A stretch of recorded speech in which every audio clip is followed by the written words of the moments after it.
வணக்கம் மக்களே! நம்ம சேனல்ல தொடர்ந்து ரிவ்யூஸ் தாங்க பார்த்துக்கிட்டு இருக்கோம். அந்த வகையில இப்ப நம்ம எத பத்தின ரிவ்யூ பார்க்க போறோம் அப்படின்னா, நம்ம கார்த்திக் கதையில பிப்ரவரி 19 இன்னைக்கு என்ன நடந்துச்சு அப்படிங்கிறத பத்தி இந்த வீடியோல பார்க்க போறோம். ஸோ மறக்காம இந்த வீடியோக்கு லைக் பண்ணிக்கோங்க. நம்ம சேனலையும் சப்ஸ்கிரைப் பண்ணிட்டு பக்கத்துல உள்ள பெல் ஐகானை கிளிக் பண்ணி ஆல்னு செட் பண்ணிக்கோங்க. அப்பதாங்க அடுத்த வீடியோஸ் போடும் பொழுது உங்களுக்கு நோட்டிஃபிகேஷன் வரும். சரி வாங்க வீடியோக்குள்ள போலாம். என்ன நடக்குது அப்படின்னா, நம்ம சாமுண்டீஸ்வரி வந்துட்டு நேரா கார்த்திய பார்த்து, "இங்க பாருப்பா டிரைவர், உங்க அம்மாவ பார்க்கணும் அப்படின்னு நாங்க எல்லாரும் ஆசைப்படுறோம். அதோட உங்க அம்மா கல்யாணத்துக்கு வந்தா எங்க எல்லாருக்குமே ரொம்ப சந்தோஷமா இருக்கும்.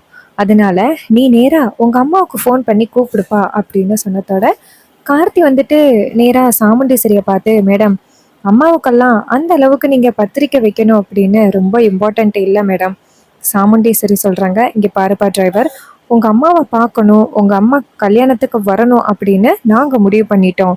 சரி கிளம்புங்க" அப்படின்னு. இது கேட்டதோட கார்த்தி சொல்றாரு, "மேடம், ஒரு நிமிஷம் பொறுங்க, எங்க அம்மா எங்க இருக்காங்க அப்படிங்கிறத நான் ஃபோன் பண்ணி கேட்டுக்கிறேன்." இது கேட்டதோட சாமுண்டீஸ்வரியும் சரி அப்படின்னு சொல்ல, கார்த்தி வெளியில வராரு. வெளியில வந்துட்டு அபிராமிக்கு ஃபோன் பண்றாங்க.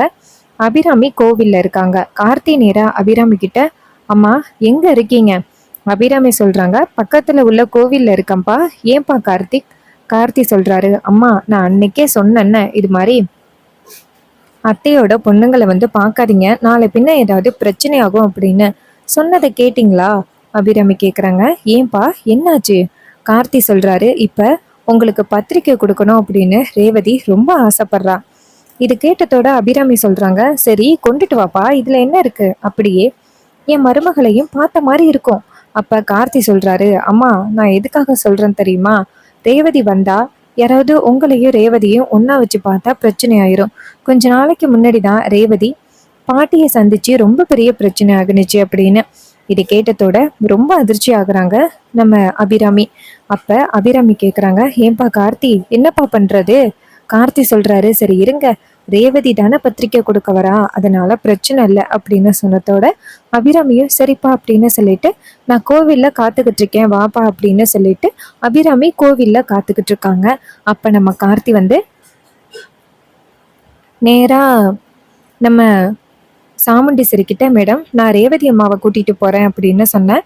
அப்ப சாமுண்டீஸ்வரி சொல்றாங்க, "இங்க பாரு டிரைவர், பத்திரிக்கை கொடுக்கறது பெரியவங்க கொடுத்தாதான் நல்லா இருக்கும்" அப்படின்னு சாமுண்டீஸ்வரி சொல்றாங்க. இது கேட்டதோட கார்த்தி சொல்றாரு, "மேடம், எங்க அம்மாவை பார்க்கறதுக்காகலாம் நீங்க இவ்வளவு தூரம் வரணும்னு தேவையில்ல." அப்ப சந்திரா சொல்றாங்க, "ஆமாக்கா, வேலைக்காரனோட அம்மாவை எல்லாம் இந்த அளவுக்கு நீ ரிஸ்க் எடுத்து பார்க்கணும் அப்படின்னு அவசியம் கிடையாது. என்னமோ பெரிய கலெக்டர் மாதிரி அவங்க அம்மா அங்க இருப்பாங்க, இங்க இருப்பாங்க அப்படின்ட்டு இந்த டிரைவர் ரொம்ப சீன் போடுறான். நீயும் அவங்கள பார்த்தே ஆகணும்னு அடம்பிடிக்கிற. அக்கா, இதெல்லாம் சரிப்பட்டு வராதுக்கா." அதுக்கு சாமுண்டீஸ்வரி சொல்றாங்க, "இங்க பாரு சந்திரா, நம்ம போய் ஒருத்தவங்கள பார்த்து தான் ஆகணும். டிரைவர் இத்தனை நாளா நம்ம குடும்பத்துல வேலை பார்த்துருக்கான். இந்த குடும்பத்துக்காக எவ்வளவோ நல்லது பண்ணியிருக்கான். ஏன் என் உயிரை கூட 2 தடவை காப்பாத்திருக்கான். அப்படிப்பட்ட அவங்களோட அம்மாவை பார்க்கறது எனக்கு ரொம்ப ஆசையா இருக்கு. இன்னைக்கு நான் பார்த்தே தீருவேன்" அப்படின்னு சொன்னதோட கார்த்தி ரொம்ப அதிர்ச்சி ஆகுறாரு. கார்த்தி நேரா சாமுண்டீஸ்வரிய பார்த்து, "மேடம், உங்களுக்கு நிறைய வேலை இருக்கும். இதுக்காக நீங்க வரணும்னு ஒன்றும் இம்பார்ட்டன்ட் கிடையாது." அதுக்கு சாமுண்டீஸ்வரி சொல்றாங்க, "இங்க பாருப்பா டிரைவர், நான் பார்க்கணும் அப்படின்னு முடிவு பண்ணிட்டேன். இதுல எந்த வித மாற்றமும் இல்லை." இதை கேட்டதோட கார்த்தி ரொம்ப ஷாக் ஆகுறாரு. அப்ப நம்ம ராஜராஜாவும் அதிர்ச்சி ஆகுறாரு. அப்ப கார்த்தியோட அம்மானா அது கண்டிப்பா ஏன் தங்கச்சியா தான் இருக்கணும். என் தங்கச்சிய அபிராமி சாமுண்டீஸ்வரிக்கு தெரியுமே, பார்த்தா பிரச்சனை ஆகிடுமே அப்படின்னு ராஜராஜா அதிர்ச்சி ஆகுறாரு. ராஜராஜா சாமுண்டீஸ்வரியை பார்த்து, "ஆமா சாமுண்டீஸ்வரி, இன்னும் நிறைய பேருக்கு நீ பத்திரிக்கை கொடுக்க வேண்டியது இருக்குல்ல, அதனால நீ வந்து போக வேணாம், ரேவதி போயிட்டு வரட்டும்." ஆனா நம்ம சாமுண்டீஸ்வரி சொல்றாங்க, "இல்லைங்க, நான் போயிட்டு டிரைவரோட அம்மாவை பார்த்துட்டு வரேன்" அப்படின்னு சொல்லிட்டு நம்ம சாமுண்டீஸ்வரி டிரைவர் கிட்ட, "சரி வாங்க போகலாம்" அப்படின்னு சொன்னதோட கார்த்தியும் சரி வாங்க அப்படின்னு சொல்லிட்டு போறாங்க. அப்ப ராஜராஜன் நினைக்கிறாரு, "ஐயோ, என் தங்கச்சியை மட்டும் பார்த்தா பெரிய பிரச்சனை ஆகிருமே" அப்படின்ட்டு. நம்ம ராஜராஜா நேரா மயில் வாகனத்தை இங்க வாங்க ஒரு நிமிஷம் அப்படின்னு சொல்ல மயில் வாகனமும் சரி அப்படின்ட்டு போறாரு. அப்ப ராஜராஜா நேரா மயில் வாகனத்துக்கிட்ட இங்க பாரு, கண்டிப்பா என் தங்கச்சியா தான் இருக்கணும், நீ போயிட்டு எப்படியாவது என் தங்கச்சியை வந்து அலாட் பண்ணிடு, இது மாதிரி சாமுண்டி சரி வரா அப்படின்னு. இதை கேட்டதோட மயில் வாகனமும் சரிங்க மாமா, வெளியில பைக் கிடக்கு, நான் எப்படியாவது ஸ்பீடா போய் அவங்க கிட்ட சொல்லிடுறேன் அப்படின்னு சொல்லிட்டு மயில் வாகனம் வெளியில கிடக்குற பைக் எடுத்துட்டு நேரா கோவிலுக்கு போறாரு. இன்னொரு பக்கம் நம்ம அபிராமி நம்ம கார்த்திக்காக காத்துக்கிட்டு இருக்காங்க, 7 கெட்ட போட்டுக்கிட்டு. அதே நேரத்துல நம்ம சாமுண்டி சரி யோசிக்கிறாங்க, நம்ம ஒரு முடிவு பண்ணிட்டோம், இந்த ராஜராஜாவுக்கு தான் ரேவதியை கல்யாணம் பண்ணி கொடுக்கணும் அப்படின்னு. அதனால ராஜராஜாவோட அம்மாவை பார்க்கறது ரொம்ப முக்கியம், அதனால நம்ம போயிட்டு பார்த்துடணும் அப்படின்னு சாமுண்டீஸ்வரி ஒரே பிடிவாதத்துல இருக்காங்க. கார்த்தி நேரா அவங்க அம்மாவுக்கு இன்ஃபார்ம் பண்றதுக்காக ஃபோன் பண்றாரு. ஆனா அபிராமி ஃபோன் எடுக்கல. இன்னொரு பக்கம் கோயிலும் வருது. கோயில் வந்ததோட கார்த்தி காரை நிப்பாட்டினதோட கார்த்தி பயப்படுறாரு. ஐயோ அம்மா இங்க இருக்க போறாங்களே, இன்னும் கொஞ்ச நேரத்துல மாட்ட போறாங்களே அப்படின்னு கார்த்தி பயப்படுறாரு. சாமுண்டீஸ்வரி கார்த்தியை பார்த்து, என்னப்பா எங்க உங்க அம்மா இருக்காங்க? கார்த்தி சொல்றாரு, அம்மா கோவிலுக்குள்ளதான் இருப்பாங்க மேடம். சாமுண்டீஸ்வரியும் சரி அப்படின்னு சொல்லிட்டு சாமுண்டீஸ்வரியும் ரேவதியும் போறாங்க. கார்த்தி வெளியில நிக்கிறாரு. ரேவதி நேரா கார்த்தியை பார்த்து, ராஜா வாங்க, உங்க அம்மாவை தானே பார்க்க போறோம், ஏன் வெளியில நிக்கிறீங்க? அப்ப ராஜா சொல்றாரு, இந்த வர மேடம் அப்படின்னு சொல்லிட்டு வராங்க. அதே நேரத்துல நம்ம மயில் வாகனம் நேரா அபிராமியை போய் பாக்குறாங்க. அபிராமி நேரா மயில் வாகனை பார்த்து, யாரு பாணி அப்படின்னு கேட்க மயில் வாகனம் சொல்றாரு, என்னம்மா இப்படி சொல்றீங்க, நான் தான் சாமுண்டீஸ்வரியோட மூத்த மருமகன். இது கேட்டதோட அபிராமி சொல்றாங்க, அப்ப ரோஹிணியோட ஹஸ்பண்டா? மயில் வாகனம் சொல்றாரு, ஆமா மேடம், கார்த்தி யாரு அப்படிங்கிறது எனக்கு தெரியும். கொஞ்ச நேரத்துக்கு முன்னாடி சாமுண்டீஸ்வரி அத்தை உங்களை பார்த்தே ஆகணும்னு ரொம்ப பிடிவாதம் பண்ணிட்டாங்க. அபிராமி கேக்குறாங்க, என்ன பார்க்கணும் அப்படின்னா? அப்ப மயில் வாகனம் சொல்றாரு, உங்களை பார்க்கணும்னா உங்களை இல்ல, ராஜாவோட அம்மாவை பார்க்கணும் அப்படின்னு. இதை கேட்டதோட அபிராமி சொல்றாங்க, ஆகா அப்ப சாமுண்டீஸ்வரி என்னை பார்க்க வராளா? மயில் வாகனம் சொல்றாரு, ஆமாம்மா, உங்களை பார்க்கறதுக்காக தான் இப்ப சாமுண்டீஸ்வரி வந்துகிட்டு இருக்காங்க, உங்களை பார்த்தா என்ன பிரச்சனை ஆகும் அப்படின்னு தெரியும்ல. இதை கேட்டதோட அபிராமி சொல்றாரு, ஆமாப்பா, கண்டிப்பா ரொம்ப பெரிய பிரச்சனை ஆகிருமே அப்படின்னு. அப்ப மயில் வாகனம் சொல்றாரு, ஏதாவது ஒரு பிளான் பண்ணி சீக்கிரம் அவங்க கிட்டேருந்து தப்பிச்சிருங்க. இதை கேட்டதோட அபிராமியும் சரிப்பா அப்படின்னு சொல்றாங்க. மயில் வாகனம் அந்த இடத்துல இருந்து போயிட்டு ஒரு இடத்துல ஒளிஞ்சுக்கிறாரு. நம்ம அபிராமியும் ரேவதியும் வராங்க. அப்ப ஒருத்தவங்க திரும்பி நிக்கிறத ரேவதி பாக்குறாங்க. ரேவதி நேரா சாமுண்டீஸ்வரி கிட்ட, அம்மா அந்தோ நிக்கிறாங்க பாருங்க, அவங்கதான் நம்ம டிரைவரோட அம்மா. அப்ப கார்த்தி அதை பார்த்துட்டு அதிர்ச்சி ஆகுறாரு, ஐயோ அம்மா கிட்ட வேற சொல்லலையே, அம்மா சிக்கிட்டா என்ன பண்றது அப்படின்னு. அப்ப நம்ம கார்த்தி பயத்துல நிக்க சாமுண்டீஸ்வரி சொல்றாங்க, இரு ரேவதி நான் போய் பாக்குறேன் அப்படின்னு சொல்லிட்டு நேரா அம்மா அப்படின்னு சொல்ல அவங்க திரும்புறாங்க. பார்த்தா முகம் பூரா மஞ்சள் அடிச்சுக்கிட்டு நாக்கெல்லாம் அழகு குத்தி இருக்காங்க. இதை பார்த்ததோட கார்த்தி அதிர்ச்சி ஆகுறாரு. ரேவதி அவங்கள பார்த்ததோட கையெடுத்து கும்பிடுறாங்க. அப்ப ரேவதி கேக்குறாங்க, என்னம்மா வேண்டுதலா? உங்க பையன் நல்லா இருக்கணும் அப்படிங்கிறதுக்காக தானே நீங்க இந்த வேண்டுதல் பண்ணியிருக்கீங்க? அபிராமி சொல்றாங்க, ஆமா அப்படின்னு. சாமுண்டீஸ்வரி அவங்கள பார்த்து, நீங்க தான் ராஜாவோட அம்மாவா? ரொம்ப நல்ல பிள்ளைய வளர்த்து வச்சிருக்கீங்க, அந்த மாதிரி ஒரு பிள்ளைய யாருமே பார்த்துருக்க முடியாது, ரொம்ப வீரனும் கூட. உங்களுக்கு நாங்க பத்திரிக்கை கொடுக்கறதுக்காக வந்திருக்கோம், அவசியம் நீங்க இந்த கல்யாணத்துக்கு வரணும் அப்படின்னு சொல்லிட்டு சாமுண்டீஸ்வரி அவங்க கிட்ட பத்திரிக்கை கொடுக்க அபிராமியும் அந்த பத்திரிக்கையை வாங்கிக்கிறாங்க. அப்புறமா சாமுண்டீஸ்வரி அவங்கள பார்த்து, இது மாதிரி நீங்க வேண்டுதல் பண்ணியிருக்கிறதுனால உங்ககிட்ட பேச முடியாம போச்சு, கண்டிப்பா ஒரு நாள் உங்ககிட்ட நான் பேசுறதுக்கு வருவேன் அப்படின்னு சொல்லிட்டு சாமுண்டீஸ்வரி அந்த இடத்துல இருந்து போறாங்க. நேரா கார்த்தியை பார்த்து, சரிப்பா டிரைவர் நாங்க கிளம்புறோம் அப்படின்னு சொல்லிட்டு நம்ம சாமுண்டீஸ்வரியும் ரேவதியும் அந்த இடத்துல இருந்து போறாங்க. அப்ப நம்ம கார்த்தி நேரா அபிராமியை பார்த்து, அம்மா என்னம்மா இது அப்படின்னு கேட்க, அப்ப மயில் வாகனம் இங்கேருந்து வந்துட்டு, ராஜா அதை நான் சொல்றேன். அப்ப கார்த்தி கேக்குறாரு, நீங்க இங்க என்ன பண்றீங்க அப்படின்னு. அதுக்கு மயில் வாகனம் சொல்றாரு, நான் மட்டும் வராம இருந்திருந்தா உங்க அம்மா இன்னரும் சாமுண்டீஸ்வரி அத்தை கிட்ட சிக்கிருப்பாங்க, நான் வந்து சொன்னதுனாலதான் அவங்க கொஞ்சம் அலாட் ஆனாங்க. மயில் வாகனம் சொல்றாரு, உங்க அம்மா வராங்கன்னு சொன்னதோடையே நான் அப்படியே வீட்ல இருந்து ஒரு பைக் எடுத்துக்கிட்டு எப்படியாவது அம்மாவை அலாட் பண்ணணும் அப்படின்ட்டு ஓடி வந்துட்டேன். வந்து அவங்க கிட்ட சொன்னேன், அவங்களும் சரி அப்படின்னு சொல்லிட்டு இந்த மாதிரி ஒரு பிளானை டக்குன்னு போட்டாங்க. இதை கேட்டதோட கார்த்தி மயில் வாகனத்தை பார்த்து, நல்ல வேலை நீங்க எப்படி ஒரு பிளான் பண்ணது, இல்லைன்னா எவ்வளவு பெரிய பிரச்சனை ஆகியிருக்கும். இதை கேட்டதோட மயில் வாகனம் சொல்றாரு, ஆமா அப்படின்னு. அப்புறம் நம்ம கார்த்தி நேரா அவங்க அம்மாவை பார்த்து, அம்மா இந்த வேண்டுதல் நீங்க இப்பதான் பண்ணீங்களா? அப்ப அபிராமி சொல்றாங்க, "ஒரு நிமிஷம் இருப்பா" அப்படின்னு சொல்லிட்டு சாமி கும்பிட்டுட்டு, நாக்குல போட்டிருக்க அந்த அலக எடுக்குறாங்க. எடுத்துட்டு நேரா கார்த்திய பார்த்து, "வாப்பா கார்த்தி" அப்படின்னு சொல்ல, கார்த்தி அவங்க அம்மாவ பார்த்து, "அம்மா ஏம்மா? இதெல்லாம் ஏம்மா பண்றீங்க?" அப்ப சாமுண்டீஸ்வரி சொல்றாங்க, "என்னப்பா அப்புறம் அவகிட்ட மாட்டுனா என்ன நடக்கும்னு உனக்கு தெரியும்ல?" அதுக்கு நம்ம கார்த்தி சொல்றாரு, "அம்மா இருந்தாலும் இந்த மாரியெல்லாம் பண்ணணுமாம்மா?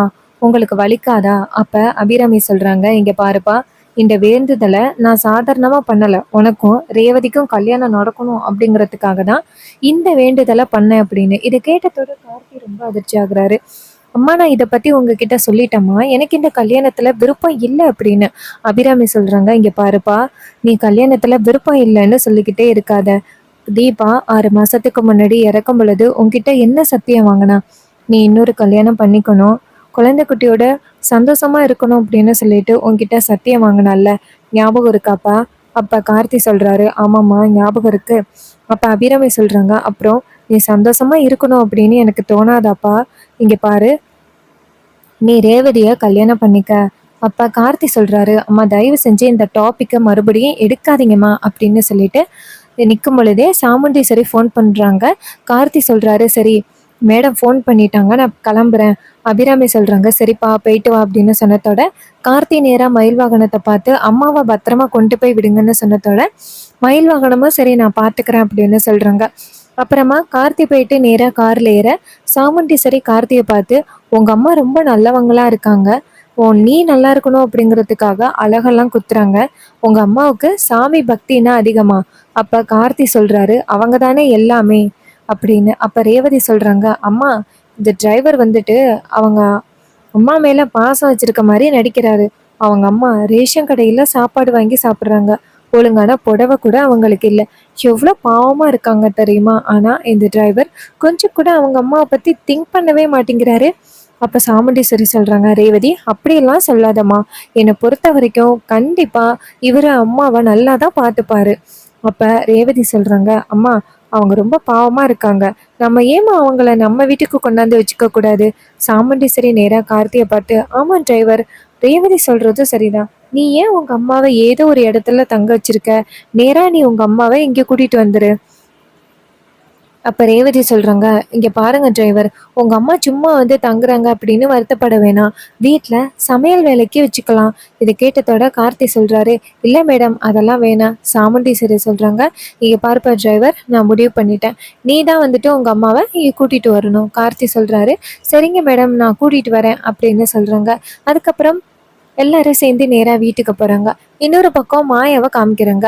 மாயா வந்துட்டு நேரா வீட்டுக்கு போனதோட, அந்த மகேஷ் கேட்குறாரு, "என்ன மாயா ரொம்ப கோவமா இருக்கிற மாரி இருக்கு, என்னாச்சு?" மாயா சொல்றாங்க, "அந்த சாமுண்டீஸ்வரி இருக்கா பாரு, அவ இன்னைக்கு என்ன பண்ணா தெரியுமா?" அப்ப மகேஷ் கேட்குறாரு, "ஏன் மாயா என்னாச்சு?" அப்ப மாயா சொல்றாங்க, "அந்த சாமுண்டீஸ்வரி அந்த டிரைவர் இருக்கான்னா, அவனுக்கு போயிட்டு பட்டு வேட்டி பட்டு சட்டை எடுக்கிறா. நான் போனதுலேருந்து அவ என்ன ஒரு மாதிரியா தான் பார்த்தா. எனக்கு என்னமோ சந்தேகமா இருக்கு. ஒருவேளை அந்த டாக்டருக்கு உடம்பு சரியாயிட்டோ?" அப்ப மகேஷ் சொல்றாரு, "அந்த டாக்டருக்கு உடம்பு சரியானாலும் நம்ம தான் வந்துட்டு அந்த ரேவதியை கல்யாணம் பண்ணிக்க போறேன் அப்படிங்கிறது அவளுக்கு தெரியாதே."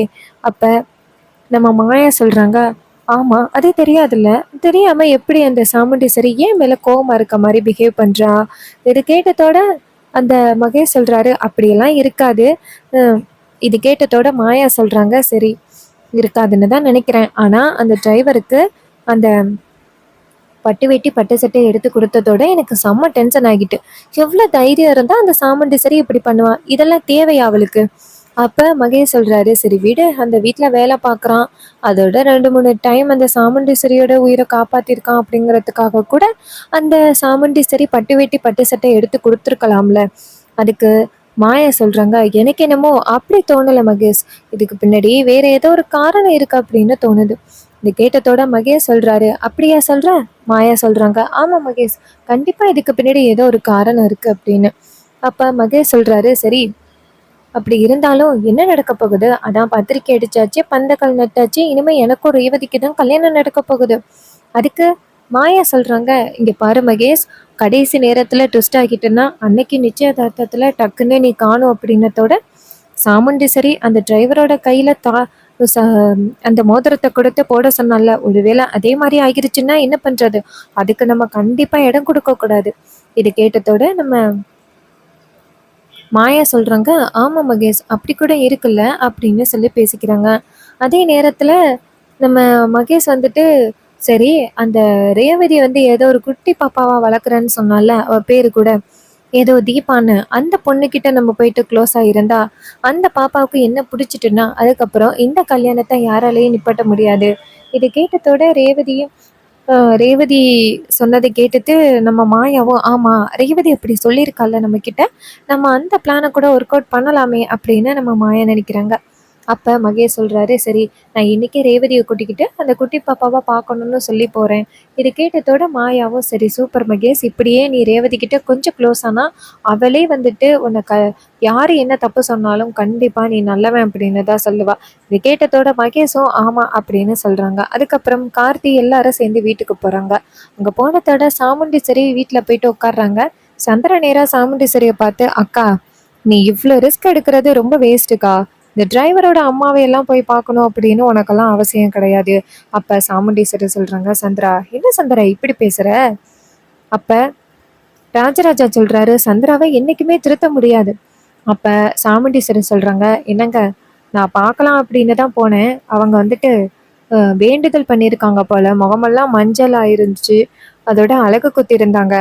இதை கேட்டதோட ராஜராஜன் நினைக்கிறாரு, ஒருவேளை அபிராமி அம்மா சாமுண்டீஸ்வரிக்கு அடையாளம் தெரியும்ல, அதான் தெரியக்கூடாது அப்படிங்கிறதுக்காக என் தங்கச்சி இப்படி ஒரு பிளான் பண்ணியிருப்பா போல அப்படின்ட்டு நம்ம ராஜராஜா நினைக்கிறாரு. ராஜராஜா கேட்குறாரு, அப்ப நீ அவங்கள பார்க்கலையா? அப்ப சாமுண்டீஸ்வரி சொல்றாங்க, ஆமாங்க என்னால அவங்கள பார்க்க முடியல. இது கேட்டதோட சாமுண்டீஸ்வரி சொல்றாங்க, இங்க பாருங்க கண்டிப்பா ஒரு நாள் அவங்கள நான் சந்திக்கிறதுக்கான சூழ்நிலை வரும். அப்ப நான் கண்டிப்பா அவங்கள சந்திப்பேன் அப்படின்னு சொல்றாங்க. இது கேட்டதோட கார்த்தி நினைக்கிறாரு, எங்க அம்மாவை சந்திச்சா இவ்வளோ பெரிய பிரச்சனை நடக்கும் அப்படிங்கிறது எனக்கு தான் தெரியும் அப்படின்ட்டு அவரு யோசிக்கிறாரு. அப்ப நம்ம ராஜராஜா சொல்றாரு, சாமுண்டீஸ்வரி கண்டிப்பா ஒரு நாள் அவங்கள சந்திக்கலாம் அப்படின்னு சொல்றாங்க. அப்புறமா மயில் வாகனம் வராரு. மயில் வாகனம் வந்ததோட ரோகிணி நேரா மயில் வாகனத்தை பார்த்து, என்னங்க இவ்வளோ நேரம் தேடினேன், எங்க போயிருந்தீங்க? மயில் வாகனம் சொல்றாரு, சும்மா வெளியில போயிட்டு வந்தேன். சந்திர கேக்குறாங்க, மாப்பிள்ளை இப்ப எல்லாம் சரியே இல்லை, அடிக்கடி எங்கேயோ போயிட்டு வராரு. அதுக்கு மயில் வாகனம் சொல்றாரு, அத்தை நல்லா இருக்கிற குடும்பத்தை கும்மி அடிச்சுட்டு போயிடாதீங்க சின்ன மாமியாரே. என் பொண்டாட்டி ஏற்கனவே என்னை ரொம்ப நம்புவா, இதுல நீங்க வேற இந்த மாதிரி எல்லாம் போட்டு கொடுக்காதீங்க. இதை கேட்டதோட சந்திரா சொல்றாங்க, சரிங்க மாப்பிள்ள நான் ஒன்றும் சொல்லலை, நடக்கிறத தான் சொன்னேன். இது கேட்டதோட சாமுண்டீஸ்வரி சொல்றாங்க, சந்திரா தொட்டதுக்கெல்லாம் தயவு செஞ்சு சந்தேகப்படாத. இப்ப நமக்கு முக்கியம் என்னன்னா ரேவதியோட கல்யாணம் மட்டும்தான். அப்ப நம்ம மயில் வாகனம் சொல்றாரு, ஆமாத்த நம்ம பாப்பா ரேவதியோட கல்யாணம் தான் நமக்கு ரொம்ப முக்கியம் அப்படின்னு சொல்றாங்க. ரேவதி நேரா அவங்களோட ரூமுக்கு போறாங்க. அப்ப நம்ம ரேவதி வந்துட்டு அந்த தீபாவை பத்தி யோசிக்கிறாங்க. அந்த குட்டி பாப்பா தீபாவை பார்த்து ஒரு வாரம் ஆகிட்டு பாப்பாவை போய் பார்க்கணும் அப்படின்ட்டு ரேவதி நினைக்கிறாங்க. அப்ப ரேவதி வந்துட்டு தனியா போனா கண்டிப்பா அம்மா விட மாட்டாங்க. ஸோ டிரைவரை கூட்டிட்டு போகலாம், டிரைவர் அந்த அளவுக்கு யாருக்கிட்டையும் சீக்ரெட்டா சொல்ல மாட்டாரு அப்படின்னு கொஞ்சம் நம்பிக்கை இருக்கு அப்படின்னு ரேவதி நினைக்கிறாங்க. ஸோ இந்த வீடியோ பிடிச்சிருந்துச்சு அப்படின்னா இந்த வீடியோவுக்கு மறக்காமல் லைக் பண்ணிக்கோங்க. நம்ம சேனலை சப்ஸ்கிரைப் பண்ணிவிட்டு பக்கத்தில் உள்ள பெல் ஐக்கானையும் கிளிக் பண்ணி ஆல்னு செட் பண்ணிக்கோங்க. அப்போ தாங்க அடுத்த வீடியோஸ் போடும் பொழுது உங்களுக்கு நோட்டிஃபிகேஷன் வரும். பார்க்கலாம். தேங்க்ஸ் ஃபார் வாட்சிங்.